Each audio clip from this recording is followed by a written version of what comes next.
तो भाई आप सभी को नमस्ते और जय श्री राम।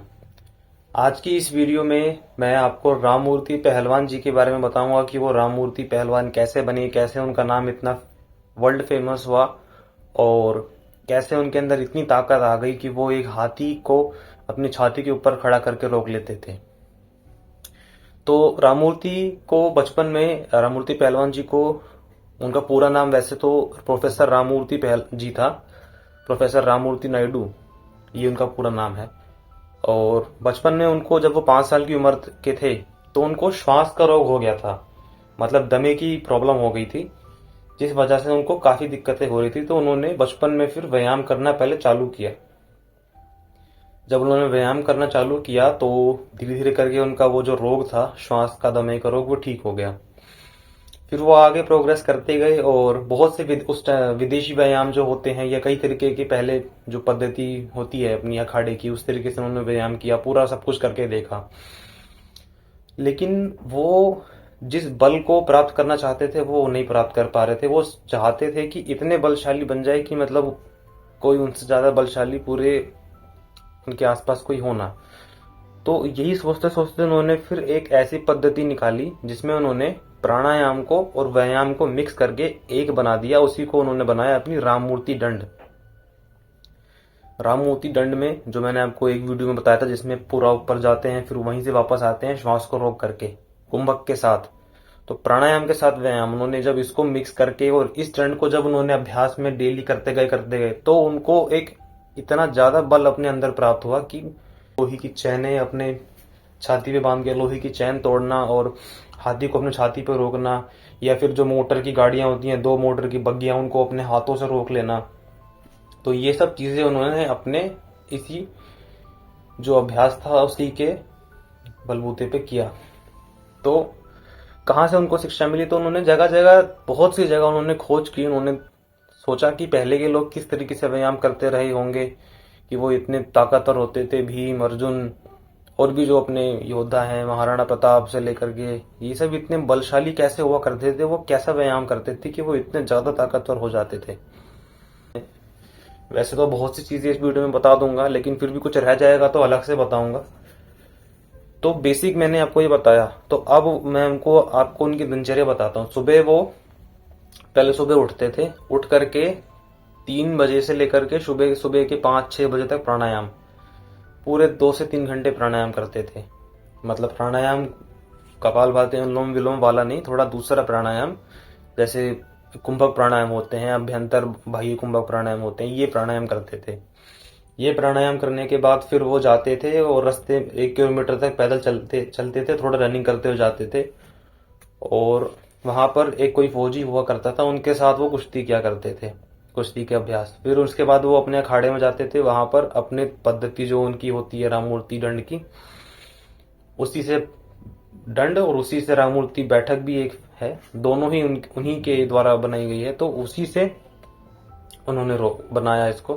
तो इसका करीब बताते हैं कि 4000 से 5000 तक दंड कुंभक के साथ डेली, और 5000 से 10,000 तक बैठक, उठक बैठक कुंभक के साथ डेली वो करते थे। और फिर उसके बाद उनके कुछ शिष्य होते थे, 150, कुछ उनके अखाड़े में सीखने आते थे बच्चे, उनसे उनको वो तैयार करते थे। तो उनके साथ भी फिर कुश्ती करते थे। तो मतलब इतना ज्यादा व्यायाम, इतना प्राणायाम करने के बाद जाकर के अंदर उनकी ताकत आ गई थी। फिर उनको बाहर देशों में भी बुलाया गया, सर्कस वगैरह, उसमें भी बुलाया गया कि आप यहाँ पर आकर के ये करतब दिखाओ। और ट्रॉली होती थी, जैसे ट्रॉली के अंदर 50 आदमी खड़े कर देते थे और वो ट्रॉली अपने छाती के ऊपर से गुजरा लेते थे, या हाथ एक फट्टा अपने ऊपर रख करके और हाथी को उस फट्टे पे खड़ा कर लेना। ये सब कार्य जो थे, उन्होंने बहुत ये बल दिखाए, जिससे उनका बहुत नाम भी हुआ था।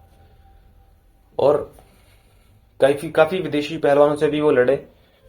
और वो असल में क्या था, उस समय अंग्रेजों का टाइम था, तो वो अंग्रेजों कि मतलब ओपनली तो कोई बात नहीं कहते थे, लेकिन वो अंदर ही अंदर सपोर्ट करते थे क्रांतिकारियों को। तो जो भी वो प्रदर्शन करते थे सर्कस आदि में जाके, या फिर कहीं बाहर देशों में जाकर कहीं प्रदर्शन करते थे, वो थोड़ा बहुत इनकम कर पाते थे प्रदर्शन करके, जैसे सर्कस वगैरह में प्रदर्शन करके। तो उस इनकम को वो कुछ उसका हिस्सा डोनेट कर देते थे, मतलब आजादी के लिए जो भी आज़ादी के लिए जो भी क्रांतिकारी उस समय जो लड़ रहे थे तो उनको वो उससे सपोर्ट करते थे।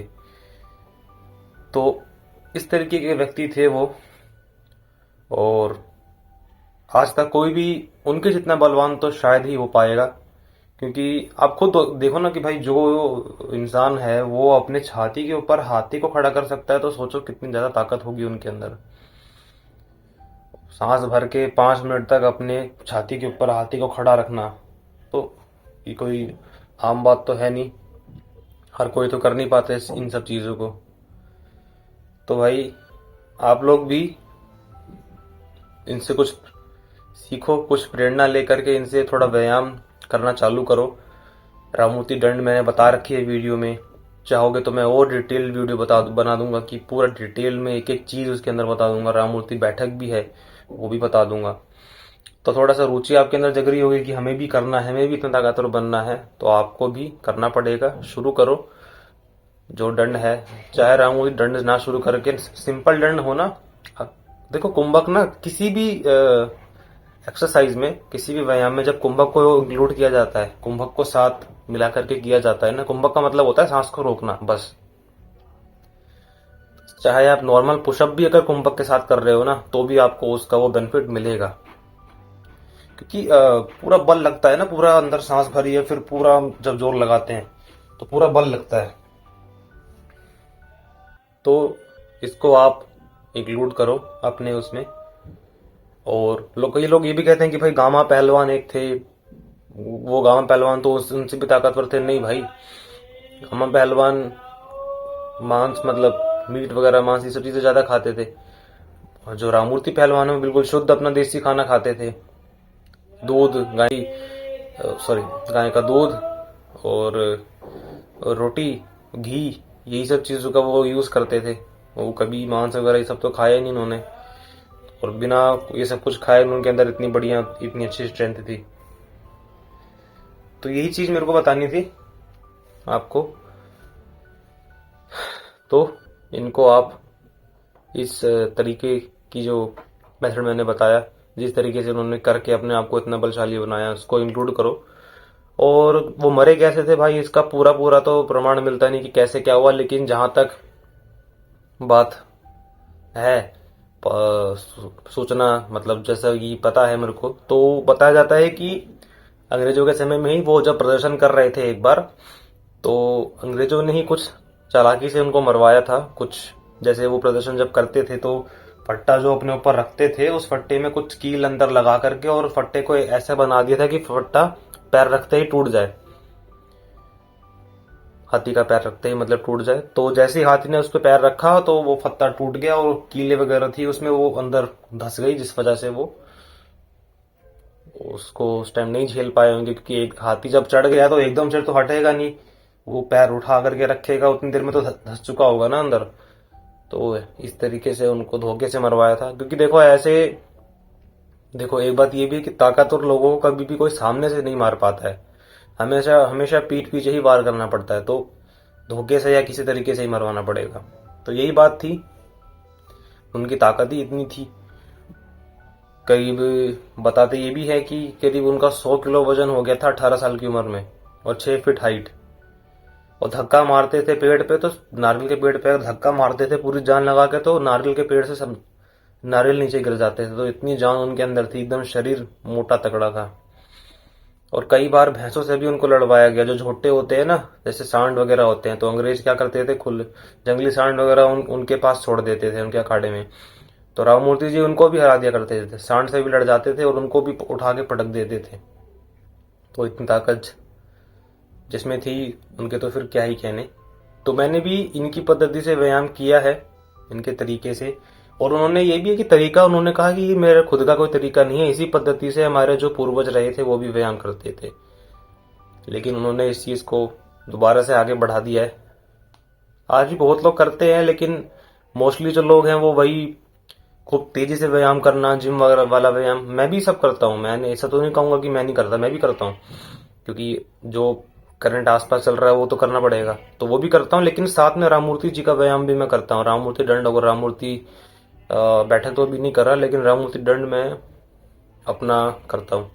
तो आप लोग भी इसको इंक्लूड कीजिएगा। आगे अगर कुछ रह जाएगा टॉपिक, मैं आगे वीडियो बना करके आपको बताऊंगा।